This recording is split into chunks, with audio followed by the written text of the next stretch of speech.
അപ്പോൾ ആ കല്യാണത്തിന് പോകാൻ വേണ്ടിയിട്ടാണ് ഞാൻ എഴുന്നേറ്റിരിക്കുന്നത്. പുലർച്ചെ 5:30 ഞാൻ എഴുന്നേറ്റിട്ടുണ്ട്. ഞാൻ മാത്രമേ എഴുന്നേറ്റുള്ളൂ. ഏട്ടനും കാത്തുമ്മ നല്ല ഉറക്കമാണ്. കാത്തുമ്മ എങ്ങനെ ഉറങ്ങാതിരിക്കുക?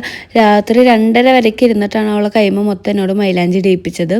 കുട്ടിക്ക് ഇപ്പോൾ മൈലാഞ്ചി ഇടണം, അതിടണം, ഇതിടണം, ഓരോരോ ഡിമാൻഡായി. വലുതാവും തോറും എളുപ്പമല്ലാട്ടെ പിള്ളേരെ നോക്കാൻ വേണ്ടിയിട്ട്. പിന്നെ ഞാൻ വേഗം പോയി കുളിയെല്ലാം കഴിഞ്ഞ് വന്നു.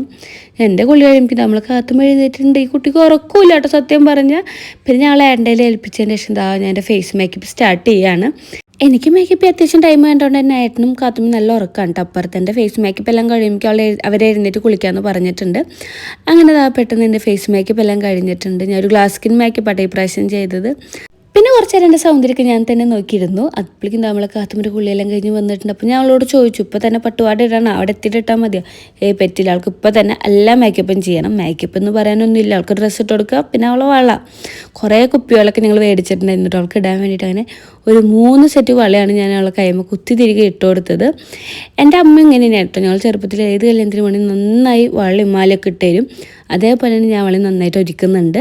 പിന്നെ അതാ ഞാൻ വേഗം സാരിയൊക്കെ കൊടുത്തു. അപ്പോഴേക്കും ഏട്ടനും ഡ്രസ്സെല്ലാം മാറി റെഡി ആയിട്ടുണ്ട് കേട്ടോ. അവർക്ക് പിന്നെ ഒന്നുമില്ലല്ലോ, വേഗം ആ ജുബ്ബി കൊണ്ട് ഉടുക്കല്ലേ വേണ്ടോ. അങ്ങനെ അതാ ഞാൻ റെഡിയായി.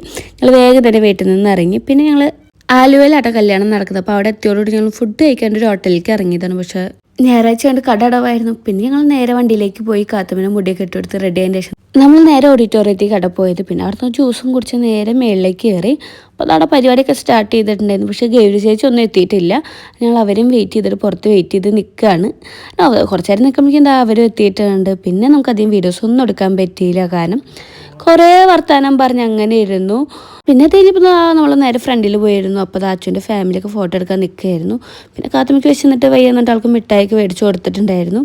അങ്ങനെ ആൾ കുറേ നേരം ഓക്കെ ആയിരുന്നു കേട്ടോ. പിന്നെ നമ്മൾ നേരെ ഫോട്ടോ എടുക്കാൻ വേണ്ടി കയറി. ഇതൊന്നും എനിക്ക് വീഡിയോ എടുക്കാൻ പറ്റാത്തതാണ് ഞാൻ മീഡിയക്കാർ വീഡിയോ ഇട്ടുന്ന ഒരു ഫോട്ടോ എടുത്ത് കൊടുക്കാട്ടെ ചെയ്തത്.